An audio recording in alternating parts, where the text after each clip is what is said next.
आज सही में मैंने स्मैकडाउन देखा है या कोई और शो देखा है, ये मुझे यकीन नहीं हो रहा। और यकीन तो आपको भी नहीं होगा जब आपको पता चलेगा कि आज की स्मैकडाउन को मैं कितना रेट करने वाला हूँ। Okay, hello chatters. My name is Rohit and you are watching Wrestle Chatter.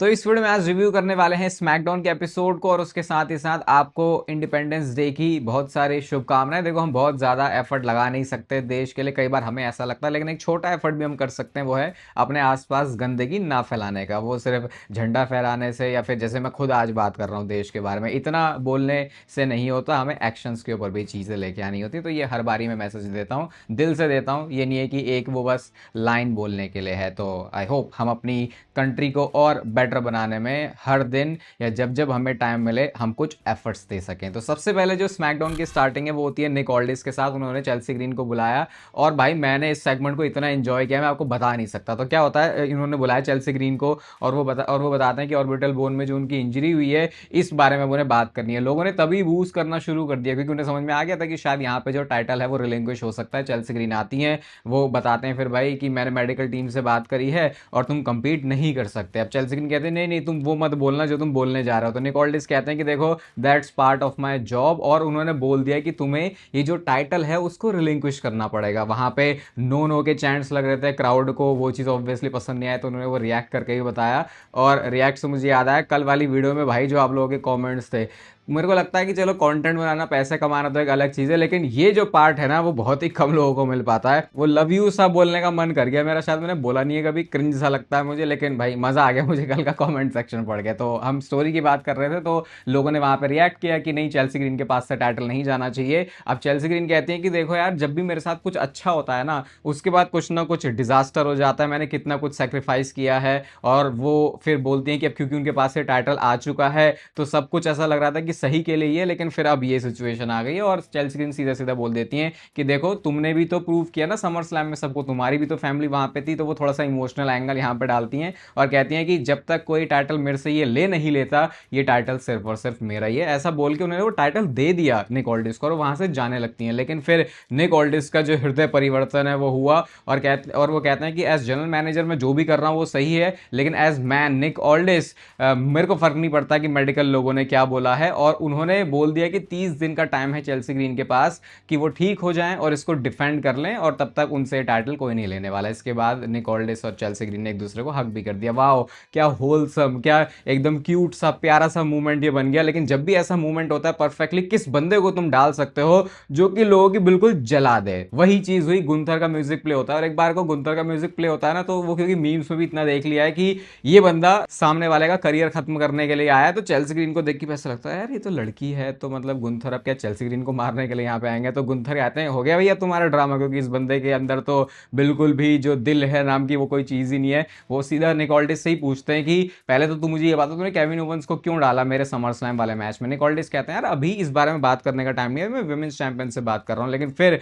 Gunther का फोकस चेल्सी ग्रीन के ऊपर ही आ गया। गुंथर कहते हैं कि अबे तूने किया ही क्या है, लैडर पे ही तो तू चढ़ी थी, तूने वहां से वो टाइटल ही तो निकाल लिया। मुझे देख मैंने डबल ड्यूटी कैसे करी समर स्लैम में, और एक बंदे को उसकी फैमिली के सामने टैप आउट करवाया। उन्होंने निक ऑल्डिस का नेम नहीं लिया जो कि उनकी उस स्टेटमेंट को और भी ज्यादा सैवेज बनाता है। निक ऑल्डिस कहते हो भाई गुंथर पहले तो ये सुन ले कि मैंने तेरे मैच में केविन ओवंस को नहीं डाला, केविन ओवंस के मैच में मैंने तुझे डाला है। तो उसके बाद चेल्सी ग्रीन भी अपनी बकबक शुरू करते हैं, तो गुंथर कहते हैं कि भैया चुप हो जा तू, और चेल्सी ग्रीन कहते हैं कि अच्छा ठीक है, अभी तू अगर मुझे चुप करवा रहा है ना, रिंग में एक ऐसा पर्सन है जो चैंपियन है और वो टाइटल मेरे पास है। तो अब गुंथर ने थोड़ा सा डराया चेल्सी ग्रीन को, लेकिन फिर आ जाते हैं चेल्सी ग्रीन के पतिदेव मैट कार्डोना। और मैट कार्डोना क्यों ही आया भाई, वो आया मतलब ऐसा टीवी टाइम अगर किसी सुपरस्टार को मिलना है तो वो ना ही मिले। क्या हुआ भाई, उनके कैरेक्टर की तो ऐसी तैसी मार दी। एक ही लाइन बोली उन्होंने मैट कार्डोना के लिए, कहते हैं कि look at that all the way from catering to the rescue. चिढ़ गए भाई। इसके बाद मैट कार्डोना वो कहते हैं क्या कर लेगा भाई तू मेरा। हाँ, गुंथर ने फिर एक और बात बोली, वो कहते हैं कि देख कैसे एक डॉग अपने ओनर को सुन रहा है,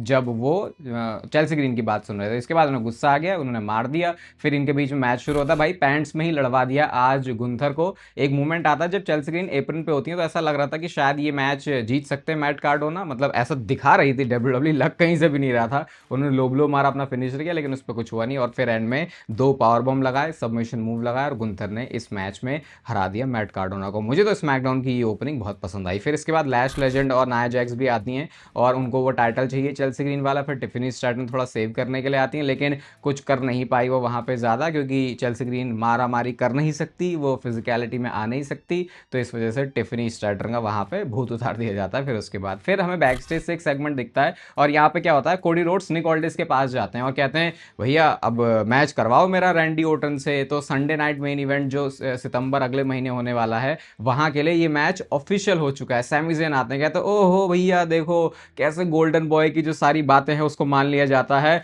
सिर्फ कोडी रोड्स को तो जस्ट से व्हेन ऐसा करके ही मैच मिल जाता है। कोडी रोड्स का आज पूरा दिमाग खराब था, वो कहते हैं भाई तू रिंग में मिल। सैमी ज़ेन कहते हैं तू मुझे ही रिंग में मिलने की बात कर रहा है ना, मैंने तुझे पिन किया है उस चैंपियनशिप के लिए। वो इस बात से कोई कोडी रोड्स को फर्क नहीं पड़ता और निक ऑल्डिस ने मैच भी ऑफिशियल कर दिया। सैमी ज़ेन की थोड़ी फट गई यार, अब लड़ना भी पड़ेगा क्योंकि उनका हाथ सही नहीं है, लेकिन निक ऑल्डिस ने ये बोल दिया कि अगर तूने कोडी रोड्स को हरा दिया तो बड़ा टाइटल करता रहता है ना, तो ये मैच तुझे मिल जाएगा। कौन सा? जब केविन ओवेंस और सीएम पंक जो अगले हफ्ते होने वाला है उसमें से जो भी जीतेगा, यानी अनडिस्प्यूटेड चैंपियनशिप के लिए उसके बाद नंबर 1 कंटेंडर सैमी ज़ेन मिल जाएंगे। तो ये बात सुनकर थोड़ा सा सैमी ज़ेन को लगता है यार मतलब आइडिया तो अच्छा है, शायद इसके ऊपर काम किया जा सकता है, लेकिन इसकी बात करेंगे हम लोग मेन इवेंट में। और उससे पहले मैच आता है कार्मेलो हेस वर्सेस बैरन कॉर्बिन के बीच में और यहाँ पे US championship on the line थी। आज इस मैच में कार्मेलो हेस ऐसा लड़ा है कि जैसे ये उसकी जिंदगी का आखिरी मैच है और क्राउड ने सपोर्ट भी ऐसे किया कार्मेलो हेस को कि आज तो इसको चैंपियन बनना ही बनना है। फर्स्ट 48 उन्होंने 2 बार लगाया, उसके बाद वो टॉप रोप पे जाते हैं, लेकिन वहां से उनका मोमेंटम पूरा छीन लिया गया। बैरन कॉर्बिन ने फिर बाद में जाके अपना एंड ऑफ डेज फिनिशर लगाया जो कि डब्ल्यूडब्ल्यू ने सालों तक प्रोटेक्ट किया था। याद है रेसलमेनिया ही था ना वो, जब ड्रू मैकिंटायर ने एंड ऑफ डेज के ऊपर किकआउट किया था और इतने सालों में कभी भी वो चीज़ किसी भी सुपरस्टार ने नहीं करी थी, क्योंकि भाई वो फिनिशर ही इतना कूल लगता है। इस मैच में फिर उन्होंने अपनी चैंपियनशिप को रिटेन कर लिया। मैच के बाद ट्रिक विलियम्स का म्यूजिक प्ले होता है, ये उनका पूरा ट्रैप था क्योंकि पीछे से लिलियाटी आते हैं अपनी स्टिक के साथ में, उन्होंने मारा। बैरन कॉर्बिन ने उस पर ज्यादा कुछ सेल भी नहीं किया भाई, कि जैसे कि उन्हें तो कुछ ज्यादा लगी भी नहीं है उस चीज से, लेकिन फिर ट्रिक विलियम्स ने आके अपना ट्रिक शॉट लगाया, बेल्ट और अपना वो जो कोट वोट पहन के आते हैं व्हाइट वाला, वो सब उन्होंने बैरन कॉर्बिन के ऊपर डाल दिया। तो ट्रिक विलियम्स अभी ऑब्वियस सी बात है इक्वेशन से बाहर नहीं होने वाले और आई थिंक अब एक 3 वे वाली फ्यूड हम एक्सपेक्ट कर सकते हैं इस यूएस चैंपियनशिप के लिए। इसके बाद शो पर आता है नेक्स्ट सेगमेंट और भाई क्या पर्सनल हुए हैं ये लोग। मतलब वो जो मैं बात करता हूं ना कि ये चीज पसंद है मुझे डब्ल्यूडब्ल्यू की स्टोरी लाइन में कि तुम कुछ ऐसा दिखा दो कि वो लगे कि नहीं ये कोई स्क्रिप्टेड शो नहीं है। आज ऐसी एनर्जी लेके आया था स्पेशली केविन ओवेंस। तो ये सेगमेंट था केविन ओवेंस और सीएम पंक का, क्योंकि अगले हफ्ते अब इनका मैच होने वाला है अनडिस्प्यूटेड चैंपियनशिप के लिए। सीएम पंक आ जाते हैं, कहते हैं चल भाई अब जो भी मेरे बारे में बात करेगा ना तो मेरे सामने कर। अब केविन ओवेंस ने इसके बाद बोलना शुरू किया 20 साल पहले की बात, कि कैसे वो ये बताना चाह रहे होते हैं कि 20 साल पहले सीएम पंक का क्योंकि नाम था प्रोफेशनल रेसलिंग में, तो कैसे उसने केविन ओवेंस को इंसल्ट किया था, उसके ऊपर वो चिल्लाया था, उस वाली चीज को वो लेके आते हैं। पंक कहते हैं कि भाई तू 20 साल पुरानी बात कर रहा है, लेकिन केविन ओवेंस कहते हैं सिर्फ ये इतना ही नहीं है, मैं तुझे पसंद नहीं करता, तूने मेरे दोस्तों को अच्छी तरीके से ट्रीट नहीं किया, मैं तुझे कभी पसंद भी नहीं करने वाला। और जब ये सारी बातें केविन ओवेंस बोल रहे होते हैं तो सीएम पंक का फेस नीचे था, जो गुस्से में जाके केविन ओवेंस ने चिल्ला के बोला कि भैया मेरी तरफ देख, जब मैं तेरे से बात कर रहा हूं, बिल्कुल मुंह पे जाके चढ़ जाते हैं सीएम पंक के। उसके बाद वो बोलते हैं कि तू वापस आया इस कंपनी में ना क्योंकि तेरे पास कोई ऑप्शन ही नहीं था, क्योंकि तू जहां पे जाता वहां पे तू गंद फैला देता, तू मेस कर देता है। वो एईडब्ल्यू के सीन की बात कर रहे थे और उससे पहले डब्ल्यूडब्ल्यू के सीन की बात कर रहे थे, और उसके बाद कहते हैं अरे यार मैं थोड़ा पीछे हट जाता हूं क्योंकि तेरी जो सांसें हैं उसकी महक कुछ अच्छी नहीं है, ऐसा बोल के केविन ओवेंस पीछे हट जाते। भाई ये ऐसी चीजें होती है कि आप ये प्लान कर लो, लेकिन इसकी डिलीवरी अगर आप तगड़ी नहीं करोगे तो वो मज़ा नहीं आएगा, वो वैसे हिट नहीं होगी। लेकिन क्या डिलीवरी करी केविन ओवेंस ने इस लाइन की। उसके बाद वो अपने एक्कोलेट्स बताते हैं, कहते हैं मैंने मेन इवेंट किया है स्टोन कोल्ड के साथ रेसलमेनिया में, क्या सीएम पंक ये तूने किया है? इसके बाद केविन ओवेंस कहते हो भाई खुल के बोल, तू क्या मुझे बोलना चाह रहा है? तो फैट इंडी स्लॉब मुझे बोलना चाहता है? कौन हूं मैं बता। सीएम पंक कहते हैं अब तो मुझे लग रहा है कि मैं ऐसा नहीं सोचता तेरे बारे में, शायद तू ही अपने बारे में खुद ऐसा सोचता है, मैं तो तुझे एक टफ मैन की तरह देखता हूं और शायद तू मेरे से स्मार्ट भी है। फिर वो कहते तू टफ गाय गाय होने के साथ साथ लेकिन एक बम भी है, और अगर तूने मेरे जैसा आधा काम भी कर दिया होता ना तो तुझे गोल्डबर्ग से स्पीयर खा के टाइटल नहीं हारना पड़ता। मुझे लगा ओ भाई ये तो थोड़ी ऐसे चुभने वाली लाइन बोल दी, अब इस पे केविन ओवेंस क्या बोल सकता है, लेकिन केविन ओवेंस क्या सोच के आया था भाई, ये पता नहीं उन्होंने उसी टाइम पे इम्प्रूव किया था या पहले से प्लान्स में था। केविन ओवेंस कहते हैं कि देख भाई, सबसे पहले तो ना मुझे तेरे जैसा बनना, मुझे मैं जैसा हूं मैं वैसा ही पसंद हूं। 20 साल पहले तू जिस फैट पे चिल्लाया था ना उसी को तू फेस करेगा अनडिस्प्यूटेड चैंपियनशिप के लिए, और तेरे जैसा होके भी क्या ही हो जाता है, क्योंकि रेसलमेनिया में तू भी तो रोमन रेंज से स्पीयर खा के मैच हारा था, क्योंकि इस मैच में भी सीएम पंक के पास से टाइटल चला जाता। तो ये बहुत अच्छा रिप्लाई था, सेम उसी कॉन्टेक्स्ट में जो बात सीएम पंक ने बोली थी। कहते हैं 20 साल पहले भी मैं तुझे पंच कर सकता था, लेकिन उस टाइम पर तू मेरा करियर बर्बाद कर देता, लेकिन अब देख 20 साल बाद ना मैं तुझे सिर्फ घुसंट मारूंगा, लेकिन तेरी बिच एस से मैं ये टाइटल भी लेने वाला हूं। तो इस पे भी क्राउड अच्छा रिएक्ट करता है। उन्होंने लास्ट में जाके फैट बोल ही दिया केविन ओवेंस को, कहते हैं I will put your fat ass to sleep, और उसके बाद वो वहां से चले जाते हैं। तो देखो बस इतना करना होता है आपको किसी एक फ्यूड को अच्छा बनाने के लिए। केविन ओवेंस भी यहाँ पे अच्छा लगा, सीएम पंक भी यहाँ पे अच्छा लगा। वो तुमने जो कोडी रोड्स और सीएम पंक वाला इतना ड्रामा दिखाया था, इतना गंदा दिखाया था, उसके बाद डब्ल्यूडब्ल्यू जो भी देगी भाई, मैंने बोला नहीं था ये दोनों सुपरस्टार्स को कोडी रोड्स और सीएम पंक को साथ में लाके ये एक दूसरे का ही कचरा कर रहे हैं, अलग अलग कर दोगे तो ये ज्यादा बेटर कर सकते हैं। और केविन ओवेंस ने एकदम वो नया तड़का सा मार दिया भाई स्मैकडाउन में,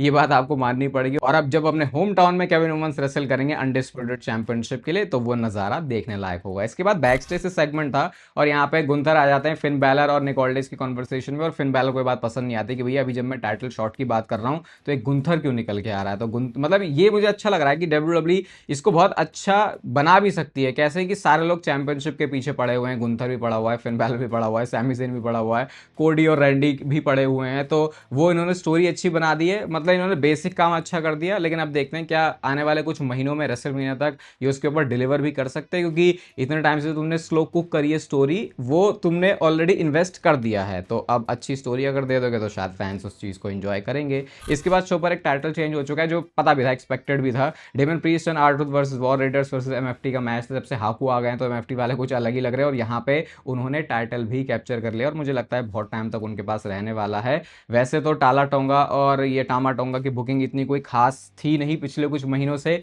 लेकिन हाकू के आने के बाद शायद डब्ल्यूडब्ल्यू टैग टीम डिवीजन को थोड़ा सा बेटर बना सकती है इनकी वजह से, लेकिन वो भी अगेन तब जब तुम स्टोरी लाइन अच्छी दोगे। इसके बाद नेक्स्ट मैच आता है शो पर टिफनी स्ट्रैटन वर्सेस जेसी जेन के बीच में, और भाई यहाँ पर भी टाइटल चेंज हो चुका है। आज कर क्या रही थी डब्ल्यूडब्ल्यू भाई स्मैकडाउन में, समझ नहीं आ रहा था। टिफनी वो फेटल इन्फ्लुएंस वाले सारे बंदे तो होते ही हैं, तो उन्होंने एक तरीके से डिस्ट्रैक्ट ही किया, और जब तक फिर रिंग में पहुंचती हैं तो फिनिशर लगा दिया जेसी जेन ने, और आज शो पर टाइटल चेंज हो चुका है। नई विमेंस यूएस चैंपियन बन चुकी हैं जेसी जेन, और अब भाई फेटल इन्फ्लुएंस के सारी बंदियों के पास चैंपियनशिप आ चुकी है, तो वो लग भी रहा था कि डब्ल्यूडब्ल्यू अच्छा इन्वेस्ट करने वाली है इनको मेन रोस्टर में लाके, और वो चीज़ फिर डब्ल्यूडब्ल्यू ने कर भी दी। और फिर आता शो का मेन इवेंट, और ये मैच था Cody Rhodes versus Sami Zayn के बीच में, और इस पे थोड़े से स्टेक भी डब्ल्यूडब्ल्यू ने हाई कर दिए थे। अब इससे पहले कि ये मैच स्टार्ट होता भैया पीछे से आके रैंडी ओर्टन ने अटैक ही करना शुरू कर दिया कोडी रोड्स के ऊपर। सैमी ज़ेन का मुंह खुला का खुला रह गया कि भाई ये क्या हो रहा है, फिर से जब मुझे कुछ मौका मिलने की बारी आई तो वो मौका मेरे हाथ फिर से हाथ आते आते भी मेरे पास से वो जा चुका है। विंटेज डीडीटी उन्होंने लगाई, इसके बाद रैंडी ओर्टन आरकेओ के लिए जाते हैं, और ये वो मूवमेंट होता है जब रेसलिंग फैन का डोपामिन पूरा स्पाइक कर जाता है, क्योंकि रैंडी ओर्टन का आरकेओ देखना सबको पसंद है, और ऐसा ही डोपामिन स्पाइक आपको ये जान के मिलेगा। आज इसलिए बता रहा हूँ क्योंकि बहुत सारे लोग रिव्यू देखने के लिए आते हैं चैनल पे। फाइनली 5 महीनों के बाद 15% ऑफ है सीधा नेचुरल टीन के सारे ही प्रोडक्ट्स के ऊपर। इंडिपेंडेंस डे पर ये इनकी सेल है, और भाई अब इनकी ये सेल खत्म भी होने वाली है, बहुत सारे प्रोडक्ट्स भी इनके स्टॉक आउट हो रहे हैं, तो ये आपके लिए बेस्ट टाइम है अगर आप अपनी हेल्थ प्रोटीन के ऊपर इन्वेस्ट करना चाहते हो। अपनी कार्ट वैल्यू बढ़ाओ, जितना ज़्यादा से ज़्यादा ऑर्डर कर सकते हो, क्योंकि जब आरपंथ वाला कोड लगाओगे तो आपको उतना ज़्यादा डिस्काउंट मिलेगा। फिर बाद में मत बोलना भाई कि नेचुरल टीन के प्रोडक्ट्स जो है वो बहुत ज़्यादा महंगे होते हैं, इनकी सेल खत्म भी होने वाली है। तो इंडिपेंडेंस डे पे सेल है, इसका फायदा उठा लेना, आरपंथ वाला कोड लगा के 15% आपको ऑफ मिल जाएगा। 2 साल ऑलमोस्ट अब मुझे हो जाएंगे नेचुरल टीन कंज्यूम करते हुए, और कभी भी आपको ऐसी चीज़ में रिकमेंड नहीं करने वाला जो कि आपकी स्पेशली हेल्थ के साथ किसी भी तरीके से कुछ भी गड़बड़ करे। तो अब रैंडी ओर्टन आरकेओ लगाने के लिए जाते हैं, लेकिन वो आरकेओ लग नहीं पाता, उसको क्रॉस रोड्स में बदलने की कोशिश करी कोडी रोड्स ने, लेकिन वो भी नहीं लग पाता। और उसके बाद क्या हुआ, बाहर जाते हैं, फिर ये लड़ने के लिए स्टील स्टेप्स पे जाके रैंडी ओर्टन मार रहे हैं, फिर कमेंट्री पे जाके इन्होंने एक रैंडी ओर्टन ने वो जो स्टील स्टेप उसको ऐसे सेटअप किया कि अब उसमें गर्दन रखी जा सकती है किसी की, लेकिन फिर कोडी रोड्स ने वहां पे फाइट बैक किया, क्राउड में जाके लड़ते हैं। रैंडी ओर्टन ने भाई एक रिंग साइड पे ही एक बंदा था उसको ऐसा धक्का दिया इतनी गंदी तरीके से, वो प्रिपेयर्ड भी नहीं था बेचारा। और ये तो देख के भी लग रहा था कि कोई ऐसा नहीं था कि उन्हें वो जाके करना है। ये जो पुराने लेजेंड किस्म के लोग होते हैं, इनको थोड़ी सी फ्रीडम होती है कि अपने हिसाब से वहाँ पे चीज़ें ऊपर नीचे कर सकते हैं। अब इसके बाद वो लेके आते हैं स्टील चेयर, और उन्होंने कोडी रोड्स की गर्दन को वो दोनों स्टील स्टेप्स के बीच में फंसाया। जैसा एज का कॉन्चेर्टो मूव है वैसा वो कुछ करना चाह रहे थे, लेकिन कोडी रोड्स ने लो ब्लो ही हिट कर दिया, और उसके बाद उन्होंने बिछा दिया रैंडी ऑर्टन को बिल्कुल बीच में। और अब जब वो मारने के लिए जाते हैं तो सारे सिक्योरिटी वाले बंदों ने उन्हें रोक लिया है। तो थोड़ा मैं बोलूंगा इसको और इंटेंस बनाया जा सकता था। ऐसा नहीं है कि मैं यहाँ पे पूरे नंबर्स देने वाला हूँ, लेकिन आज डब्ल्यूडब्ल्यू ने जैसे स्मैकडाउन बुक की है भाई, इसको मैं रेट करूंगा 4.5 स्टार। वो जो आधा स्टार है वो सिर्फ उस चीज का लिया जाएगा कि भाई डब्ल्यूडब्ल्यू कुछ और तगड़ा वाव फैक्टर और डाल सकती थी, लेकिन अचानक से स्मैकडाउन इस तरीके से इंप्रूव होगी ये मैंने सोचा नहीं था। और सेल का फायदा आप लोग उठा लेना, 15% ऑफ इस समय नेचुरल टीन के सारे ही प्रोडक्ट्स के ऊपर आर पंत वाला कोड जैसे यूज करते हो। ये प्रीमियम ब्रांड है, लेकिन सेल के टाइम पे ये अफोर्डेबल ब्रांड बन जाता है, और ये बेस्ट टाइम होता है आपकी किसी भी परचेज के लिए। बाकी इस वीडियो को आप यहाँ तक देख रहे हो तो इसे लाइक कर दो, चैनल को सब्सक्राइब कर दो ऐसे डेली डब्ल्यूडब्ल्यू से रिलेटेड कंटेंट के लिए। बाकी तब तक फिर लेते रहो जिंदगी के मजे।